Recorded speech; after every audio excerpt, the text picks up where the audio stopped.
합장하세요.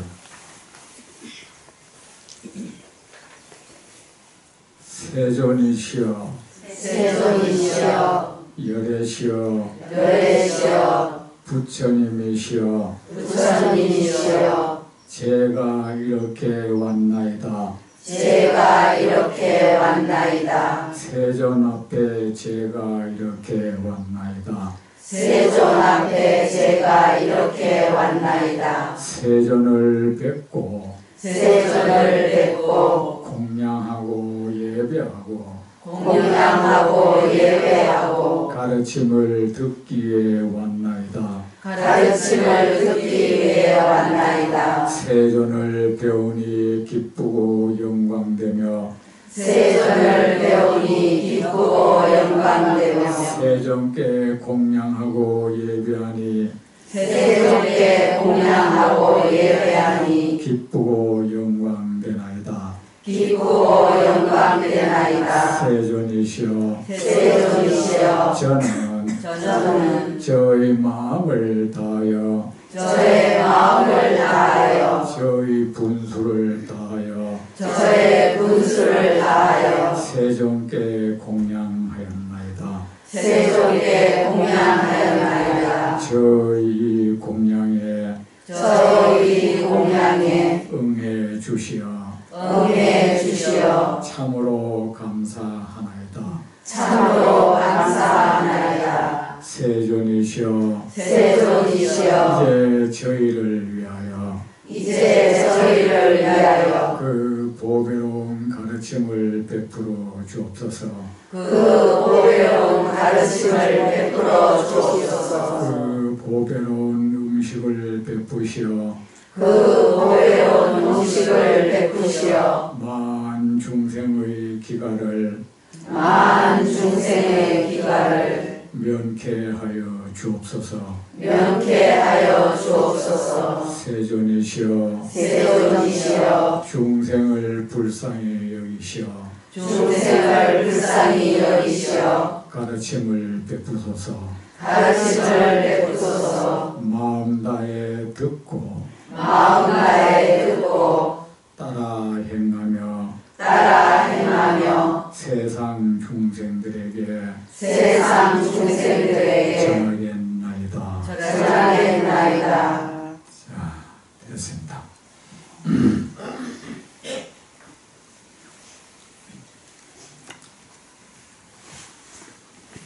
보살님들 오늘 의식을 행하면서 앞을 봤죠? 좀 이상하지 않았습니까? 이 부처님께 올린 밥두멍을 다른 채로 계속 제가 그냥 보고 있었어요. 부처님이야 저기 올린들 드시겠습니까? 안 온님들 어떻게 하겠습니까? 여러분 학문이라는 말 들어봤습니까? 학문한다 말 듣죠? 그게 무슨 뜻입니까? 앞에 학은 기존의 것을 학습한다 뜻이에요. 기존의 것을 학습하고 문은 배운 것에 대해서 이것이 과연 옳은 것인가? 거기에 의문을 제기하고 다시금 연구를 연구한다는 뜻입니다. 이 학문이라는 것을 잘못 이해하면 꼭 우리가 꼭 무정불처럼 변해버려. 앞에 사람이 해놓은 거 그냥 머리에 저장만 해대는 거. 그거는 학만 있지, 그건 배우면 문은 없는 사람이야. 그래, 학문을 하면은 이 두뇌가 이 발달을 못해요. 컴퓨터가 비록 저 많은 것을 저장하고 있지만 컴퓨터는 발달을 못해. 사람이 넣어준 것만 계속 그 기능만 하는 거예요. 설사 얼마 전에 알파고라는 게 있어서 우리나라 바둑 고수를 이세돌이라는 사람이 이겼지만 그것 또한 자기가 연구한 건 아니잖아. 사람이 집어넣어 줘가지고 그걸로 한 거예요. 역시 그것도 알파고 이거 모든 수도 사람의 수예요. 그 자기가 개발한 수도 아니고 사람의 수인 겁니다. 그래 우리는 제가 절에 살면서 늘 참 답답하구나 느낀 게 배운 것에 대해서 이것이 정말 옳은 것인가 하는 의심이 없어. 그나마 그런 의심하고 연구를 하는 데서 이 두뇌가 개발이 되고 말이지. 우리가 그렇죠. 뭐라도 사용하면 발달할 것이고 사용 안 하면은 퇴화될 것이란 말입니다. 우리 스스로 옛날에 배운 거 집어넣기만 하면 내 스스로가 그냥 아무 의식 없는 이런 불전함처럼 저장고가 돼버린 거야, 이거. 그래가지고 두뇌가 발달하진 않아요. 그래, 의식을 자꾸 일깨우면 이게 옳은 거냐. 절에 제가 늘 의심했던 것이 마주 올린다 하죠.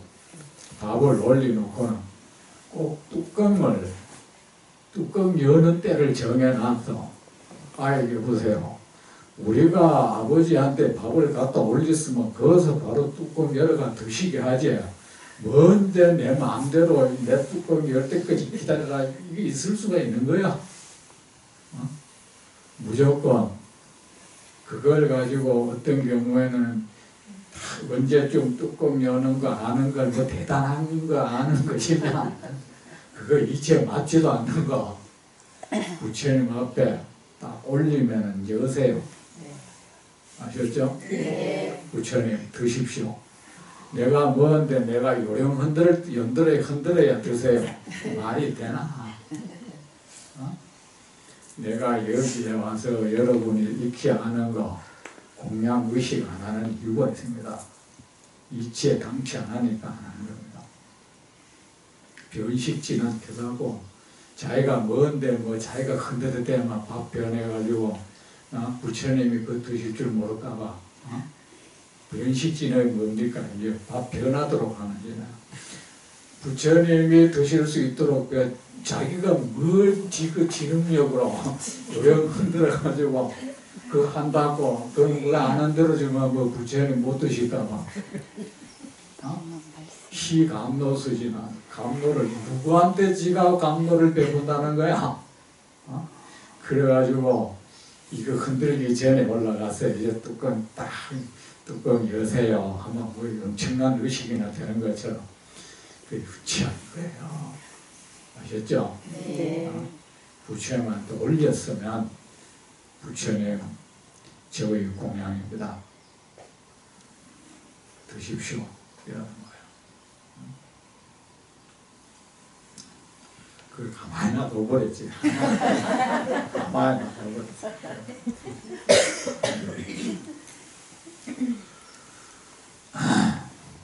이 종교 공부라는 게 자칫 잘못하면 꼭 고전 공부처럼 돼버려요.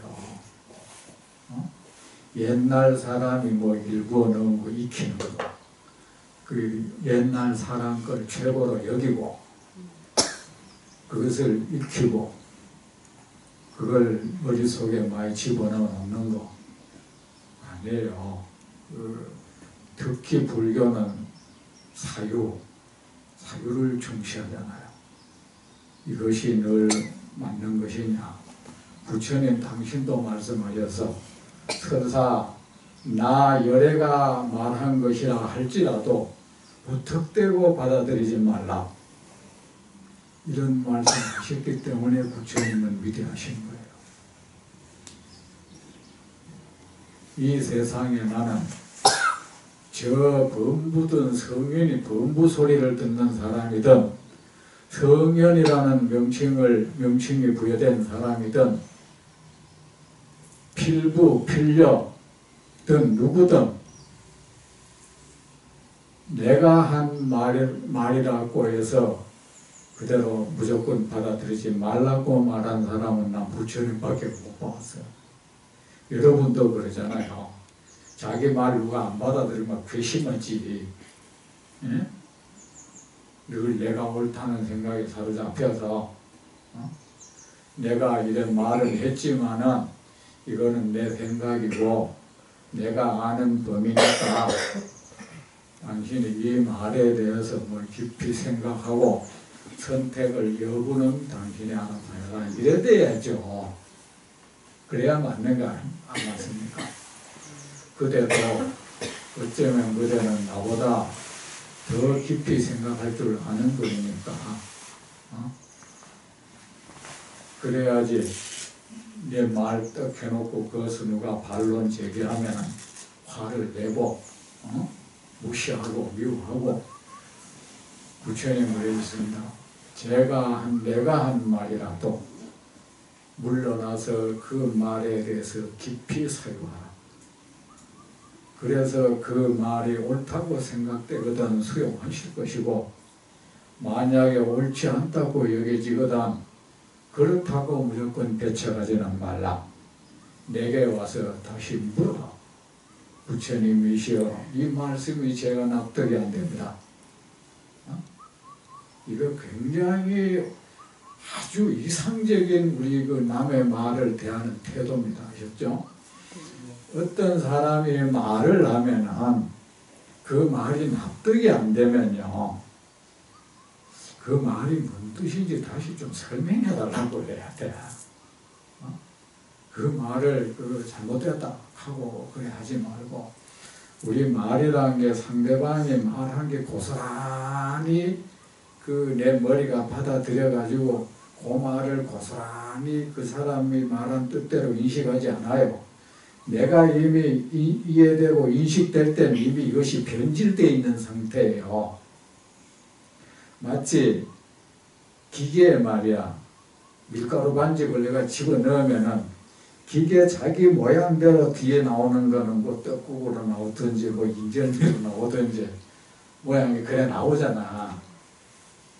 그렇듯이 그 나오가 우리도 그래. 누가 물건 볼 때도 똑같아요. 보거나 듣거나 이래 하면은 내가 아무리 고의적으로 거짓말 안 한다 해도 그거는 이미 들을 때 들어가지고 그 찰나의 순간이 머리에서 이 가공 작업이 이루어진단 말입니다. 이게 가공 작업이 이루어지고 내가 이 사람이 예를 들어서 너 이리 와 할 때 이 사람이 나한테 너 이리 와라고 했다고 인식할 때는 이미 이 말은 가공된 말이야. 아셨죠? 내 이 두뇌 기계를 통과해서 가공된 상태로 들어버린다고. 그래 우리가 예를 들어서 그 뇌 의식 구조가 말이지 부정적인 사람은 옆에서 너 왜 그렇게 하노? 하면은 이 사람은 니 왜 그렇게 하노? 이래 들리는 거야. 그래서 어디 가서 내가 했대 말이지 왜 그래? 이러더라는 거야. 그렇게 들어버리는 거야.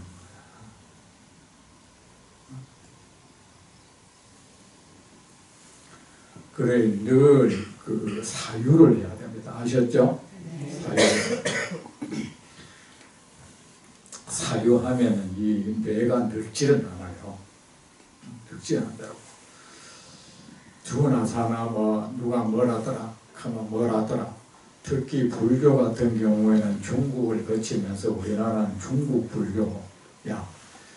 중국을 거치면서 중국 사람들의 기존의 있던 그런 사유세계 거기에 그것들이 변질이 된 경우가 많단 말입니다.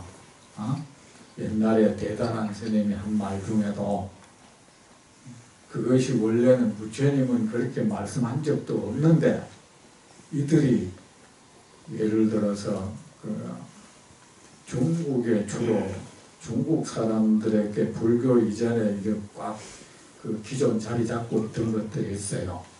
뭔지 아세요? 도가 있죠. 목가 내지는 법가, 유가라고 하는 이 네 큰 그 학파가 있어서 그래 이 밭에 벌써 불교가 우리가 뭘 받아들일 때 고스란히 받아들인 건 어려워. 그래 하려면 이 안에 아무것도 없어야 가능한 거예요. 그 물도 그렇다. 물에 스펀지가 있다. 물이 어떠한 색깔로도 염색되지 않아야 다른 염색은 뭐 고스란히 그 색을 뗄 수 있단 말입니다. 그런데 기존에 뭐 어떤 색깔이 염색되어 있는 상태에서 다른 걸 할 때는 그 기존에 있는 색깔하고 그것이 합성이 돼가지고 다른 그 원래의 물감 투여한 그 색깔하고는 다른 색깔을 나타낸다. 맞죠? 네. 우리도 마찬가지예요. 우리는 이미 중국도 마찬가지 불교가 오기 전에 이미 머리 그들의 의식을 지배하던 것이 있었어. 그것에 의해서 그들의 모든 의식 구조는 이미 기계가 하나의 기계가 만들어졌어. 거기 불교라는 게 들어왔어요. 그럼 뭐야? 그냥 그들이 원래 만들어져 있던 그 틀을 통과하는 거야. 그 떡국 기계를 통과한단 말입니다. 참기름 예를 들어서 양고기, 돼지고기 그 기름 짰던데 그걸 깨끗이 안 청소 안 하고 거기 참기름을 짜면은 거기 어쨌든 묻어 있을 거 아닙니까? 맛에 영향을 끼칠 거 아닙니까? 특히 주력 이런 것까지 머리 들어앉아 있었어. 대표적인 말로. 그래서 중국 우리 흔히 그걸 선종이라 해. 선종이라 하면서 그 언어를 우리는 그것이 선어라고 해요. 마치 참선하는 사람들이 쓰는 고유 언어이냐? 아니고 중국 특히 법가의 사람들이 말이 좀 거칠었어요.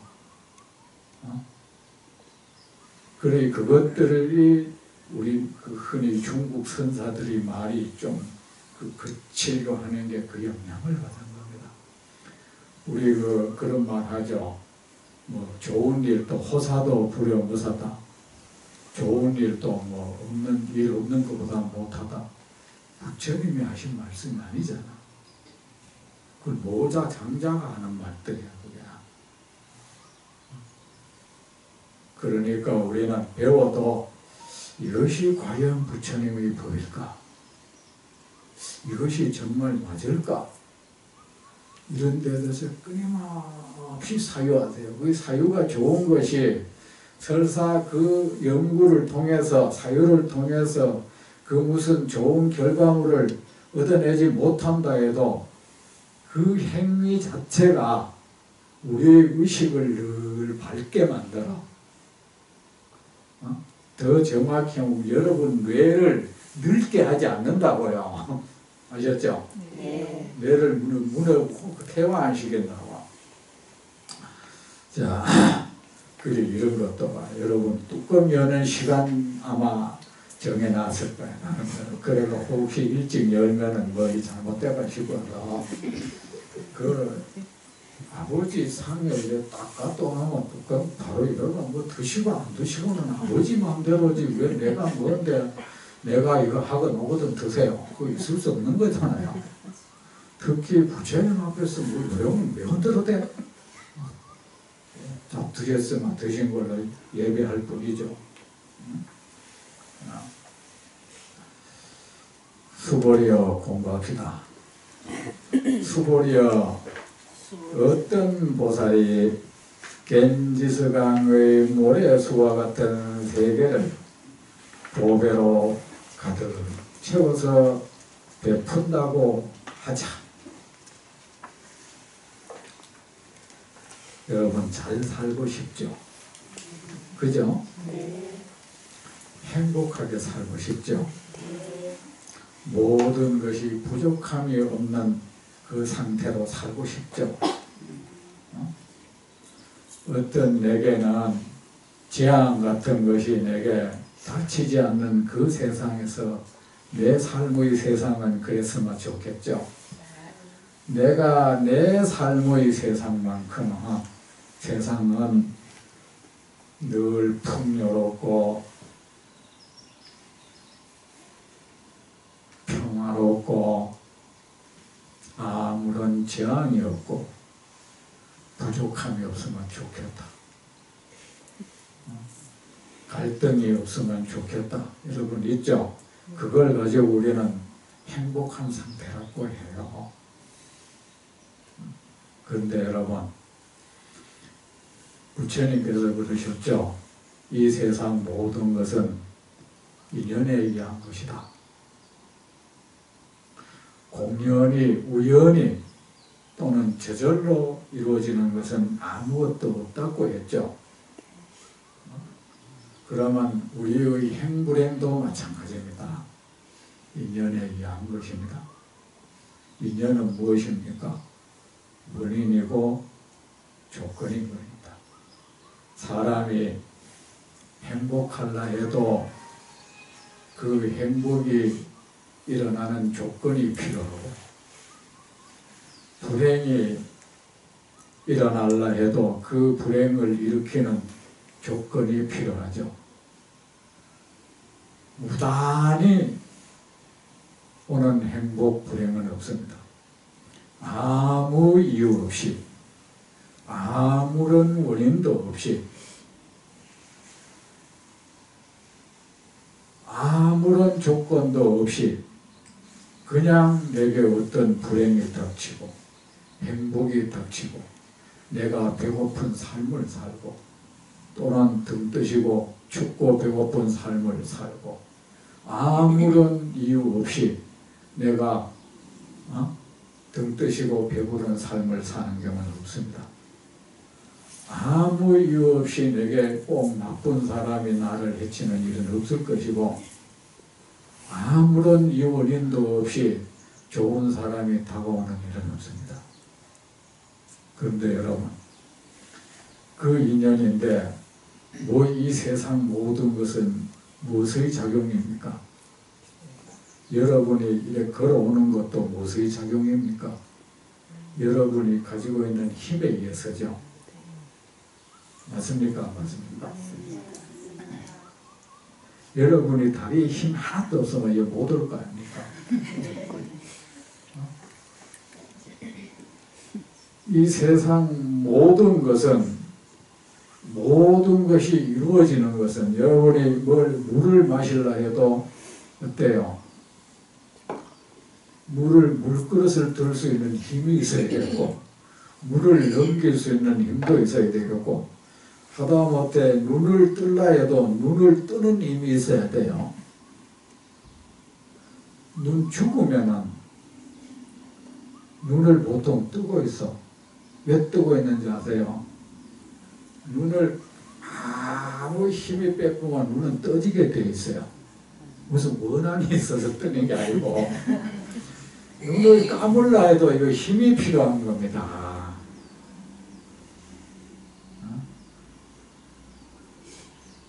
기운 완전히 빼버리면 눈은 이 정도로 뜨고 있어요. 근육을 이래 닫으려면 힘이 있어야죠. 그래 뭔가 있어가지고 노래가 있는 게 아니고 힘이 완전히 빠져버린 눈이 이래 떠져가 있는 겁니다. 못 감고. 그래 무엇이든지 우리가 또 물을 마셨다 칩시다. 마신 물을 소화시키려 해도 안에 소화시킬 만한 힘이 있어야 돼. 소화시킬 만한 힘이 없으면 물은 그냥 이래 빠져버리는 거야. 그렇죠? 그렇듯이 여러분 우리에게 행복을 안기고 사람이 행복하게 사는 사람에게는 행복을 만들어내는 에너지가 있는 사람.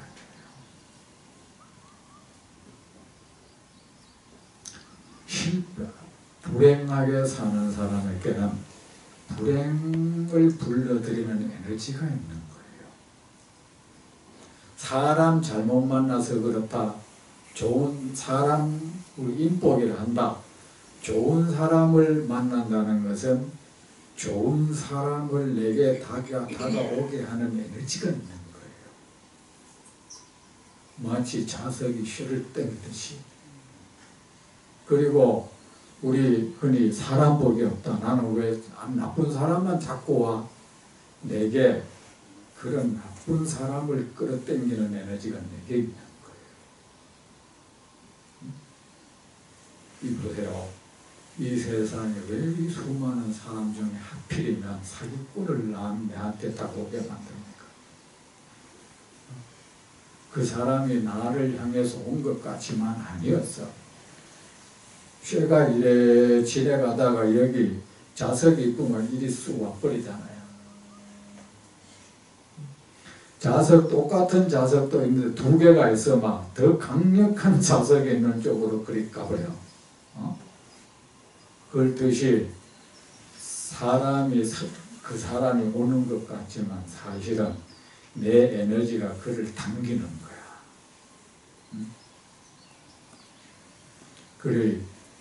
그럼 뭡니까? 우리가 행복하기, 재물도 그래요. 내가 재물이 오는 게 아니라 내가 그 재물을 당기는 거야. 그걸 제복이라 그래요.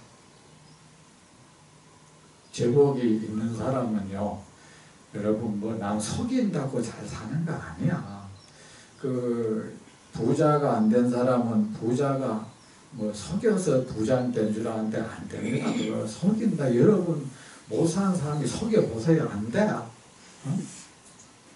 속이가 나쁜 짓 한다고 되는 거 아니에요. 우리가 흔히 뭐 이래 뭐 부자들은 뭐 탈세도 한다. 그거는 부자 된 뒤의 일이야. 처음부터는 탈세할 돈 없었어 그들이. 그러니까 부자 된 뒤에 하는 행동들이지 그것들이 부자 되게 한 거는 아니었습니다. 그들에게는 부자가 되려면 뭐야? 재물을 생성시키는 이 에너지가 그걸 가지고 재운이라고 합니다. 재운 있죠? 네.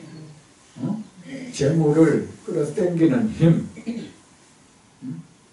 우는 에너지, 행운, 행복을 불러들이는 힘이란 뜻이에요. 행운이란 말 들어보죠? 행운이라 할 때 행은 뭐야? 행복하다. 운은 우리가 운 좋다 나쁘다 할 때 그런 거야. 행복한 일을 생성시키고 그 나한테 행복의 조건이 되는 그 사람이나 이런 것들을 내가 땡기는 힘이야. 그것도 에너지 작용이에요. 아셨죠? 네. 그런데 여러분 그 에너지가 어떤 사람은 뭐 억지로 돈을 막 억지로 몸부림쳐서 돈을 모아놨는데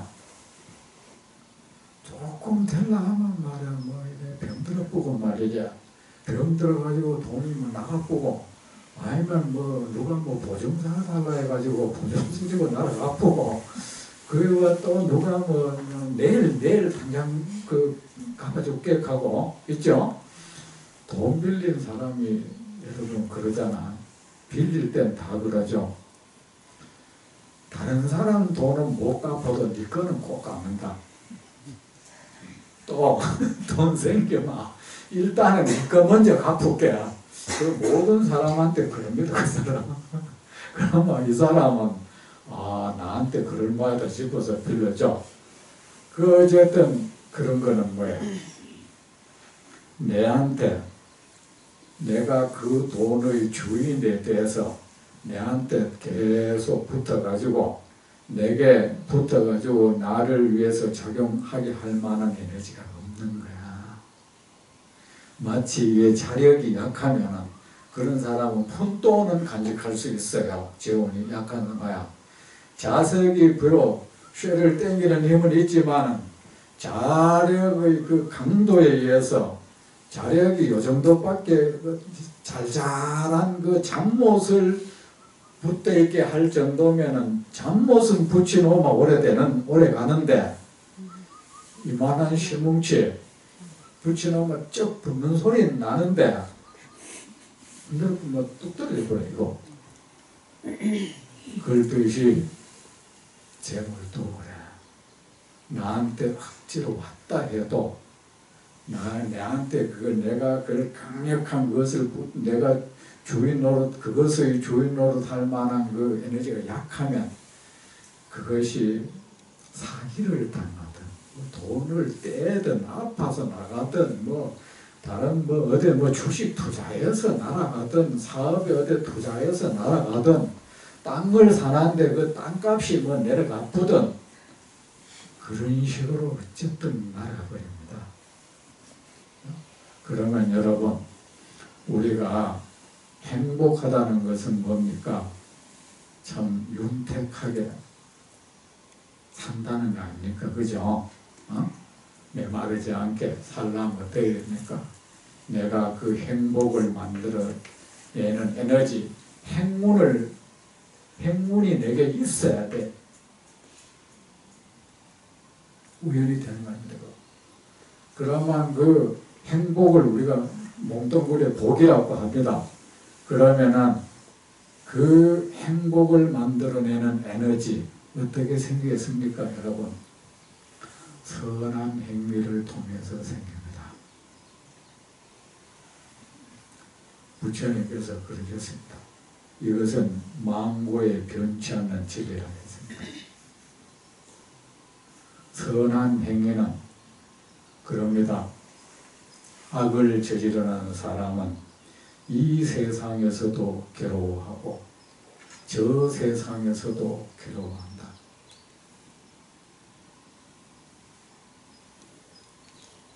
선을 행하는 사람은 이 세상에서도 즐겁고 저 세상에서도 즐겁다. 그가 행한 그 선한 업의 힘, 선의 업력이라 해. 불교에서는 어떤 행동으로 인해서 생긴 힘을 업력이라고 합니다. 업력이라는 말 들어보셨죠? 업력이 그런 겁니다. 내가 어떤 생각하고 은행을 하고 그걸 통해서 생긴 나한테 형성된 힘이에요. 그것이 불행을 땡기는 그 행동을 자꾸 해서 하다 보면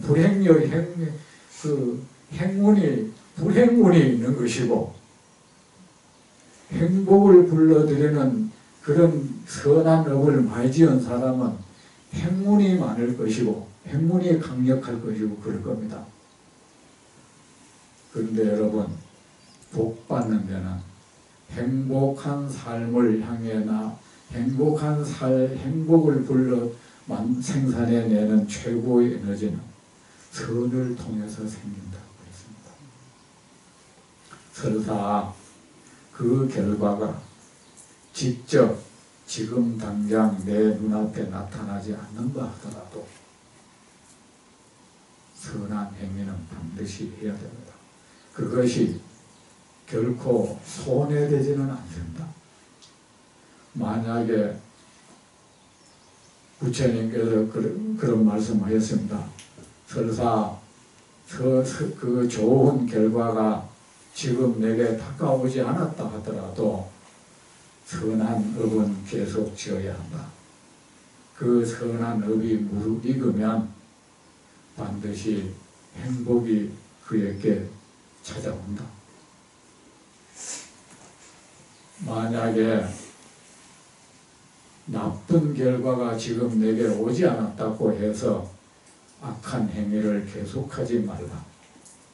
그 악업이 무르익으면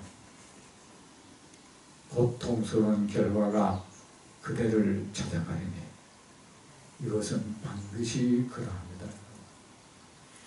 여기 혹시 나는 착하게 사는데 왜 이러나? 착하게 살아서 못 사는 게 아닙니다. 원인이 아셨죠? 어떤 사람이 나쁜 행위를 한데도 잘 산다. 나쁜 짓 해서 그렇게 잘 사는 건 아닙니다. 착한 행위를 하는 데서 못 살고 있다면 적어도 지금까지 그런 행복을 불러들이는 에너지 생산에 소홀했을 것입니다. 소홀해가지고 금생에 와서 착한 마음이 어떻게 착하게 작용해서 착하게 살고 있을 겁니다.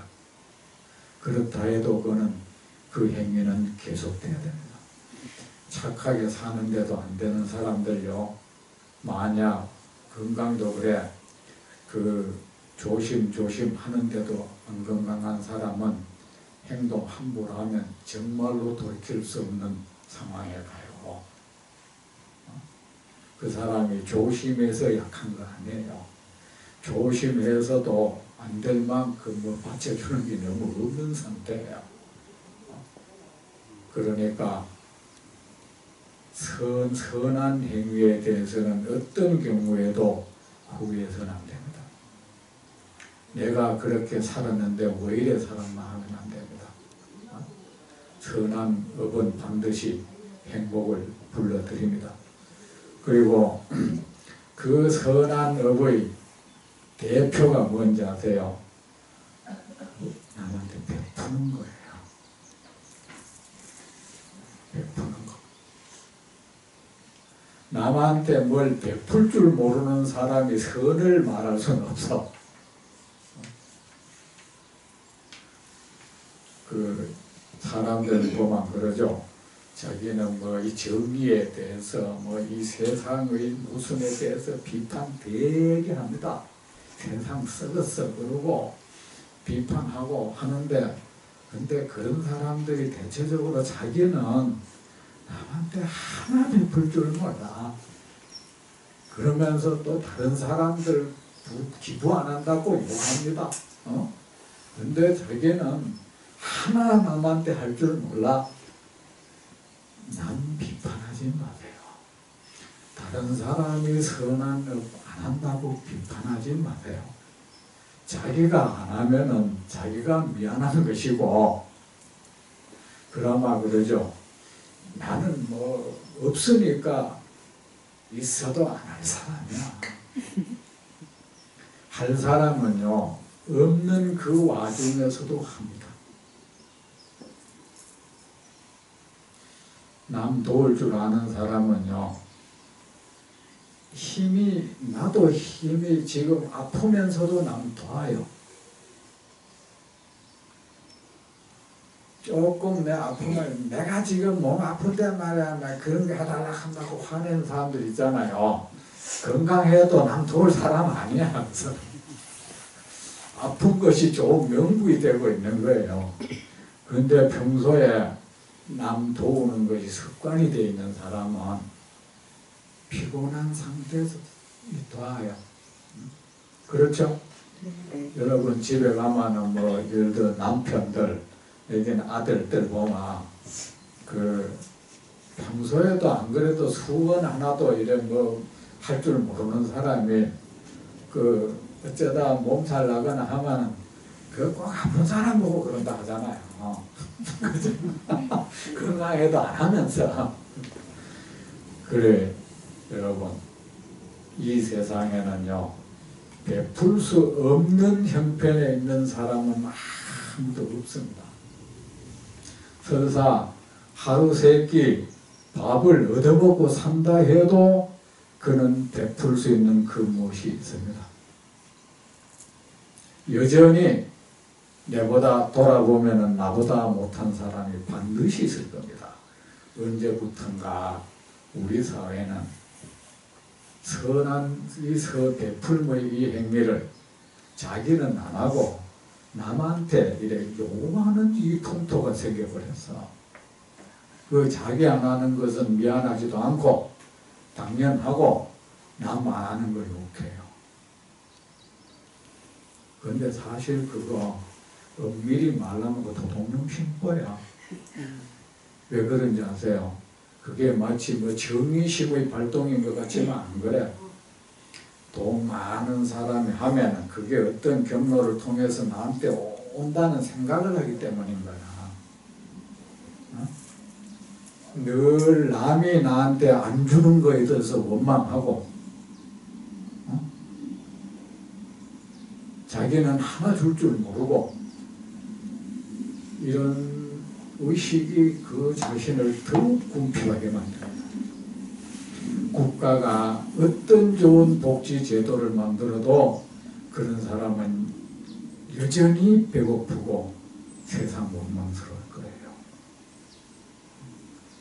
베풀미 몸에 배어있는 사람은 일단 자신이 배고프지를 않아. 어머니는 자식을 지극히 사랑해서 자식의 배고픔을 걱정하는 어머니는 자기 배고픈 거 몰라요. 자신의 어린 자식의 추위를 염려하는 그 어머니는 자기가 헐벗어도 추위를 몰라요. 그 사랑하는 마음이 그런 거야. 마음이요, 베풀 줄 아는 사람은 절대 세상 원망을 안 합니다. 세상이 왜 이래 각박해 그러고. 우리는 여러분, 우리가 흔히 복지사회라고 합니다. 여러분, 복지가 뭔 말입니까? 야? 여러분, 복지라는 말 많이 쓰죠? 우리가 복지국가가 돼야 된다, 복지국가가 돼야 된다, 이런 말 많이 하잖아요. 그러면 여러분, 이 복지가 뭔 뜻인 거예요? 좀 궁금하지 않았습니까? 뭘 좀 궁금해요, 보세요. 저는 옛날에 저는 그때 복지라는 말 처음 들을 때가 고등학교 때야.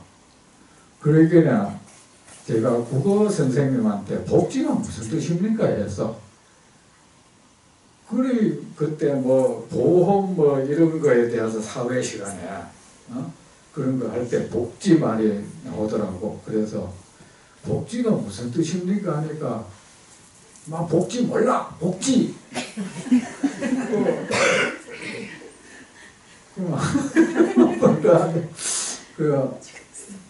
저는 한문을 공부했으니까 한자로 써주면 알 것 같아서 선생님, 그러면 선생님 한자로 그 복지를 좀 써주세요 하니까 복자는 아는데 지자를 몰랐나 봐.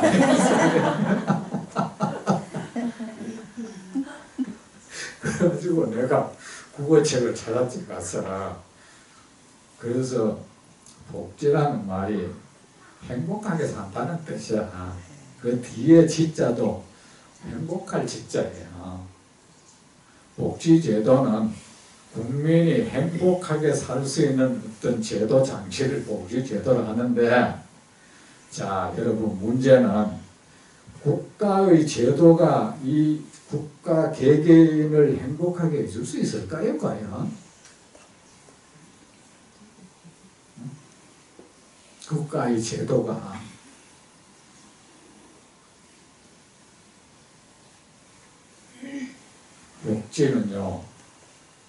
복지가 여러분 스스로가 행복하게 지시면 그 마음이 따뜻해야 돼요. 첫째는 마음이 따뜻하고 다른 그 무엇에 대해서 손 벌리고 입 벌리고 요구하는 마음이 없어져야 돼요. 늘 이 세상에 대해서 누구를 향해서 입을 벌리고 있는 사람, 늘 손을 내밀고 있는 사람, 나의 배를 채워주기를 요구하는 사람, 그 사람은 그래, 내가 배고프니까 그런다. 아니야. 행복하게 살 사람은 요구하지 않아요. 그 상태에서 오히려 내가 내 스스로가 어찌 노력해서 배고픔을 해소할 생각하고, 그 다음 번째는 내 주위 사람들을 내가 해서 이 사람들 내가 행복하게 해줘야지, 이런 생각을 했지. 저는 옛날에 그 돈 많이 벌면 첫째 계획에 우리 동네 그 개미실이라는 동네요. 제일 꼴짝이 동네예요. 그 동네 내가 돈을 일단 많이 벌면 우리 동네 사람들 전부 기와집 질 생각을 했어요. 그 밑에 돛밭이라는 동네가 있었는데 말이야. 우리 동네는 기와집이 한 채도 없었어요. 지독한 솔까기야. 그러니까 박정희 대통령이 말이야.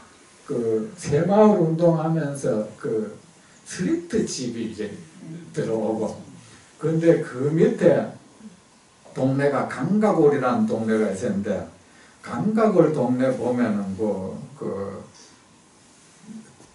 기와집이 한 채, 두 채 정도 있고, 그 밑에 돛밭 정도 되면 돛밭 그 한글 그 밑에 내려가면 기와집이 어느 집에 이렇게 있더라고. 그래가 어느 날 학교 갈 때 말입니다. 거기가 학교인 줄 알고 갔어요. 집이 커가지고. 가에 아무도 없어. 갔는데, 그래가 그 집이 나한테는 대단했어. 기와집인데 기와에다가 중간중간 하얀 거 있는 거 있잖아요. 그게 다 그래가 나는 나중에 돈을 많이 벌어가 우리 동네 집을 전부 이렇게 저런 집을 내가 지줘야겠다 이런 생각을 했죠. 그 저는 어릴 때 그래 가난해도 한 번도 세상에 대한 로망이 없었어. 그러니까 늘 세상에서 입 벌리고 손 벌리고 그런 태도가 나를 더욱 배고프게 만드는 거야. 그러면서 원망은 더 커지고 결국은 누구를 원망합니까? 아이고 돈 많이 번 사람이 원망스러운 거야. 저놈들이 말이야 돈을 왜 좀 안 내나? 이러고 있는 거야.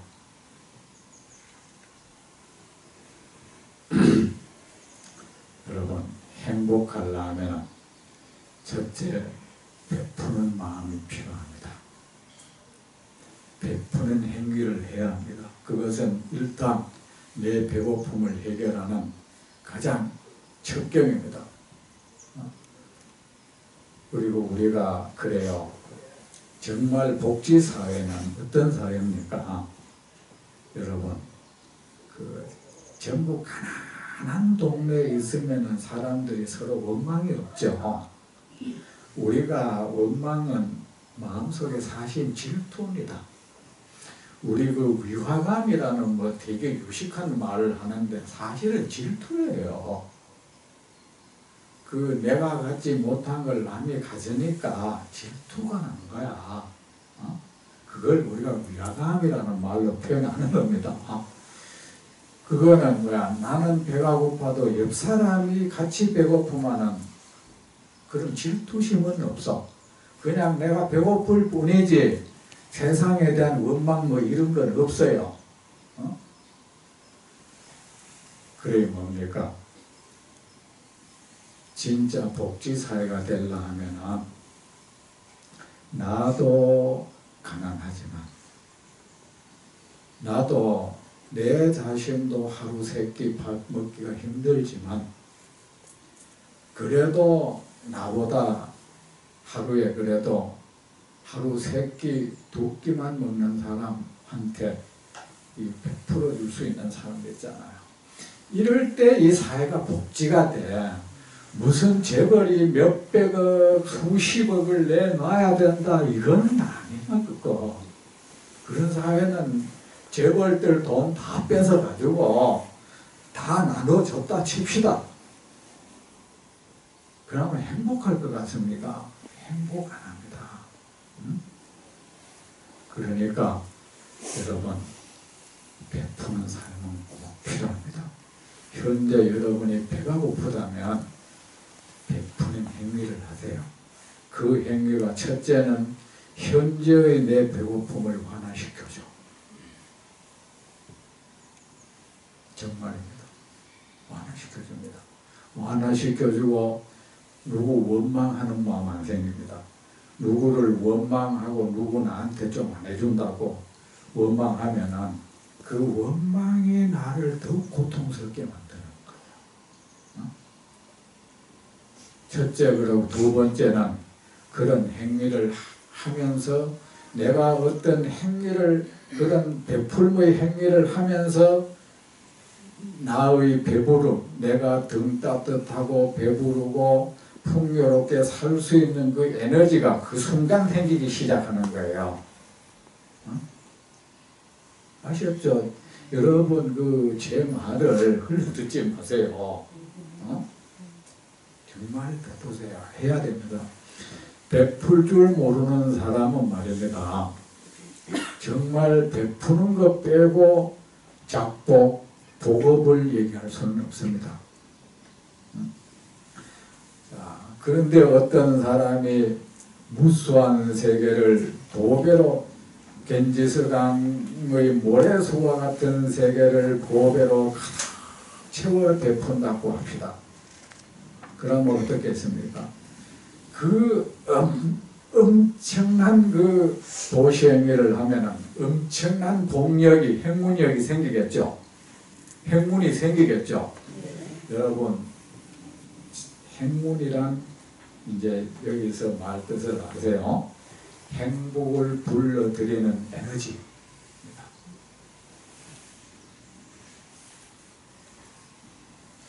베풀의 행위는 행복을 불러들이는 에너지를 생성시킵니다.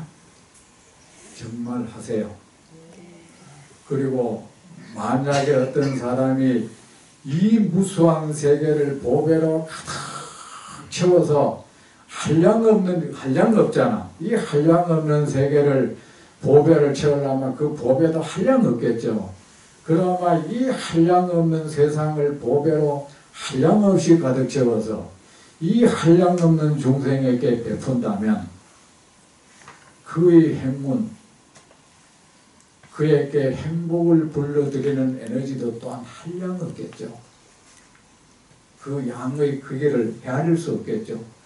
그럼 뭐야? 그가 얻는 복이 많겠는가? 대답해보세요. 예? 그대들이여 어떤 보살이 겐지스강의 모래수와 같은 세계를 보배로 가득 채워 베푼다고 하자 그가 얻는 공덕이 얼마나 많겠는가? 매우 많다고 정말 생각합니까? 근데 대답이 그래 약합니까? 안 그럴 수도 있다고 생각하죠. 근데 이 사람들의 이 베풀의 행위를 정말 안 하려 합니다. 그리고 부처님께서 그 중생의 그 육바람이 있죠. 6가지 우리가 도살이 해야 되는 것 중에 가장 먼저 제일 앞에 보시바라미를 왜 뒀는지 아세요? 그걸 어느 제자가 물었어요. 하니까 그것은 보시야말로 세상 중생들이 가장 하기 쉬운 것이기 때문이다. 나는 중생이 하기 쉬운 것부터 말한다고 했어요. 이 세상에 어떤 사람이라도 자기 자식이 태어나면 그 자식에게 젖을 줄 줄 안다. 그것이 보시다. 그 이 세상 어떤 중생도 보시는 할 줄 안다.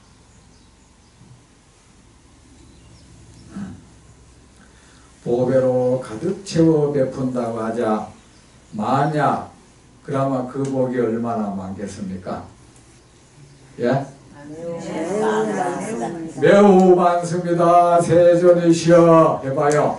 매우 많습니다. 세존이시여. 그렇게 좀 하세요. 부처님 말씀에 흔쾌히 대답하고 만약 어떤 사람이 모든 존재의 거짓됨을 알아 흔들림 없는 마음을 얻으면 이 보살이 얻는 공덕이 앞의 보살보다 낫다.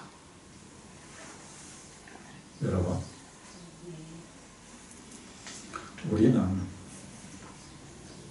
몸을 가지고 이 세상에 존재하는 모든 것은 그것이 발을 딛고 발을 딛는 곳이 있죠.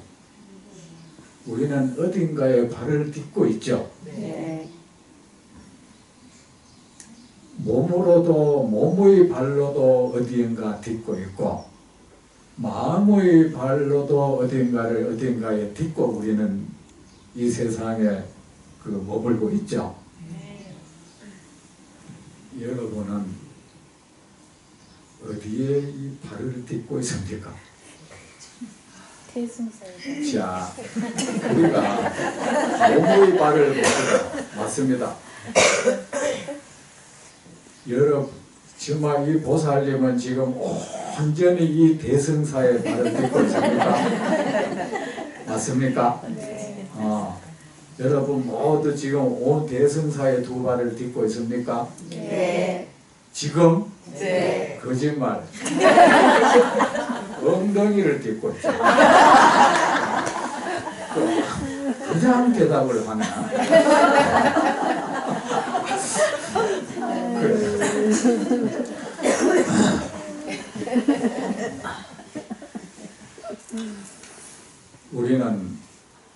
우리가 발을 딛고 여러분은 어디에 발을 디디려고 합니까? 안전한 곳에 발을 디디려고 하죠. 네. 물렁물렁하고 하면 그것이 땅이 푹 꺼질라 생각되면 여러분 거기에 발을 안 딛죠. 네. 옛날에 징검다리를 건널 때도 지금은 징검다리가 없습니다. 옛날에 전부 징검다리가 있었다 할 때도 아들이 징검다리 건널 때 어떻게 합니까? 일단 발을 놓고 요래 해보죠. 네. 꼰들꼰들 하나. 꼰들꼰들 안 하면은 말이야. 고개 딱 딛고 꼰들꼰들 하면 이쪽에 해가 요래 안 꼰들꼰들 하는 걸로 딛고 가죠. 네. 우리는 누구나 안전하게 발을 디딜 곳을 찾죠. 왜? 무엇이 안전한 곳입니까? 흔들림 없는 견고한 곳. 견고한 곳에 우리는 발을 디딜라 하죠. 거기에 나를 다치게 하는 가시나 못도 거꾸로 없고, 그리고 그 땅에는 질퍽질퍽하지도 않고 거기에 딛고 있으면 푹 꺼질 염려도 없고 갈라질 염려도 없고 이게 흔들리가 나를 어지럽힐 염려도 없는 곳, 그곳에 우리는 뭡니까? 발을 딛고 내 발판으로 삼으려 하고 또 그런 곳에 우리는 뭐야? 집을 지어. 맞죠? 네. 자, 그러면은 여러분이 삶의 집을 어딘가에 짓고 있습니다. 그죠? 여러분이 지금 지어서 살고 있는 그 삶의 집은 그 삶의 집을 바치고 있는 그 땅, 여러분은 정말 견고하고 안전하고 비역한 곳에 여러분은 그 삶의 집을 짓고 있습니까? 지진이 일어날 염려 없는 곳, 비바람이 몰아칠 가능성이 없는 그곳, 그곳에 여러분은 삶의 집을 지어놨습니까? 그리고 여러분이 늘 머물고 있는 여러분 마음의 두 발, 삶의 두 발이 머물고 있는 곳은 견고합니까?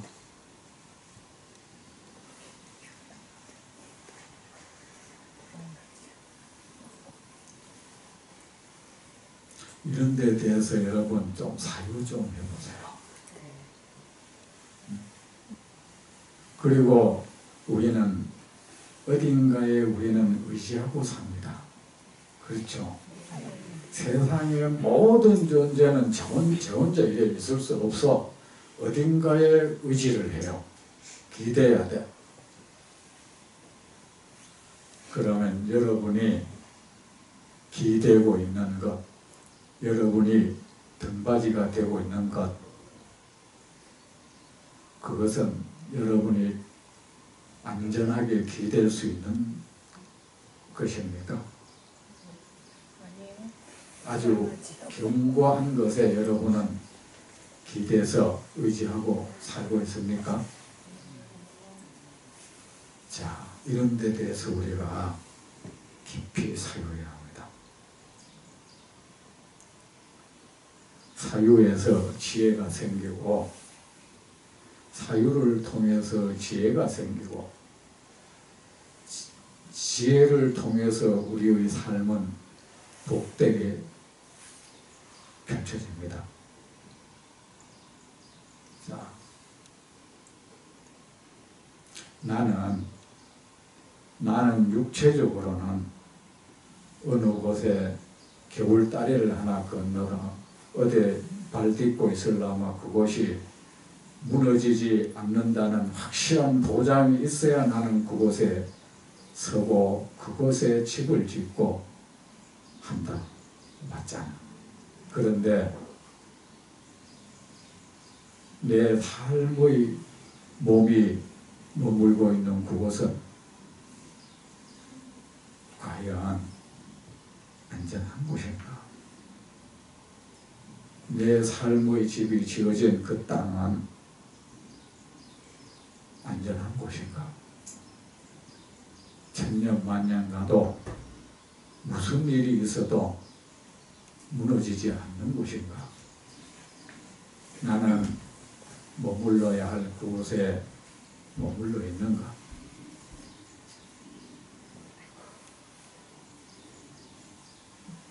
난 정말 안전한 것을 등받이로 삼고 의지하고 있는가?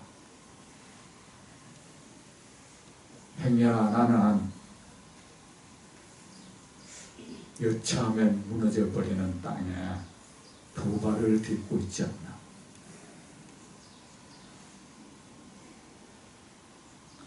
언제 무너질지 모르는 그 땅에 내 삶의 집이 지어져 있지가 않나?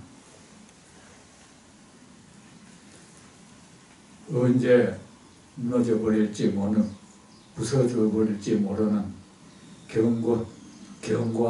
견고성이 전혀 없는, 안전성이 전혀 없는 곳에 내가 등받이 삼고 기대고 있지 않나?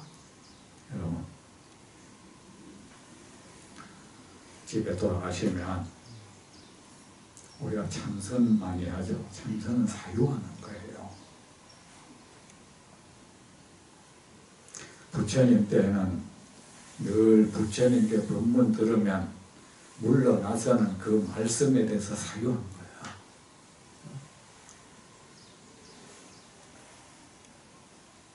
이건 안거가 시작됐습니다.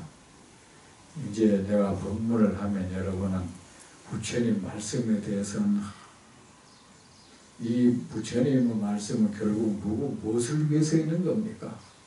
중생을 위해서 말씀이 있는 거 아닙니까? 중생의 무엇? 중생의 삶을 위해서. 중생의 삶의 행복을 위해서. 어떻게 하면 중생이 행복을 누리면서 살게 할 수 있을까? 어떻게 하면 중생이 그 불행 속에서 불행을 겪으면서 살게 하지 않을 수 있을까? 부처님의 모든 설법의 목적은 거기에 있는 겁니다. 깨달음 하는 것도, 깨달음도 중생 우리의 행복을 위해서 필요한 거예요. 그 자체가 뭐 대단한 게 아니고, 우리가 돈을 벌지만 사실은 돈 자체가 목적은 아니잖아요. 우리의 행복을 위해서 돈 벌잖아. 그렇듯이 역시 우리도 행복을 위해서 깨달음을 우리는 얻으려고 하는 겁니다. 그러니까 다음 법회 때까지 여러분, 이 말 속에 들으면서 저한테 들은 이걸로 자, 나는 이렇게 자리를 누울라 해도, 서 있을라 해도, 앉아 있을라 해도 나는 그것이 견고한 건지 일단 확인한다. 맞죠? 네. 나를 다치게 하는 물건이 없는지, 혹시 푹 꺼져가 무너져서 나를 다치게 하지 않을지. 내 육체의 살림살이는 그렇게 늘 나는 안전한 곳을 찾아서 집을 짓고 안전한 곳에 발을 딛고 안전한 곳에 앉고 안전한 곳에 누우려고 한다. 그러면은 내 삶의 몸은 안전한 곳에 발을 딛고 있나? 안전한 곳에 눕고 안전한 곳에 앉고 내 삶의 집은 안전한 곳에 지어져 있는가? 그곳이 어디인가? 내 삶의 두 다리가 딛고 있는 곳은 그곳은 어떤 곳인가? 내 삶의 집이 지어진 그 땅은 어떤 곳인가? 거기에 대해서 여러분 한 번도 생각 안 해봤죠? 그죠? 그러니까 오늘부터 다음 법회 때까지 보름 동안 거기에 대해서 깊이 한번 사유해 보세요. 그리고 다음 법회 때 오늘 읽은 어떤 사람의 존재의 거짓됨을 알아 이 대목에 대해서 설명하도록 하겠습니다. 수고하셨습니다. 잘 지내시다가 다음 법회 때 뵙도록 하겠습니다.